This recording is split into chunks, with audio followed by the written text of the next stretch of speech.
In Adams County still need homes, hundreds of them, 400 this year, 500 over 5 years, and 1,600 over 10 years. It's all to house current and future workers. That's the takeaway from a report the Quincy City Council heard tonight. Great River Economic Development Foundation President Kyle Moore says post-pandemic, the amount of residential permits has dropped significantly.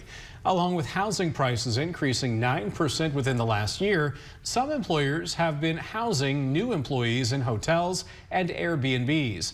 Moore says there are 588 open positions within Quincy and only 104 houses for sale.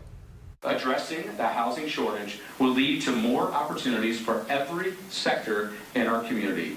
It will lead to more families employed in our communities, which equates to more sales tax dollars to fund city services and higher land values to lower the property tax burden for everyone. Got a motion and a second. Recommendations from the study include housing incentives to reduce construction costs, adopting a program to rehabilitate older homes, establishing a countywide housing program, creating a revolving loan fund to lower borrowing costs, and raising awareness of state and federal housing programs.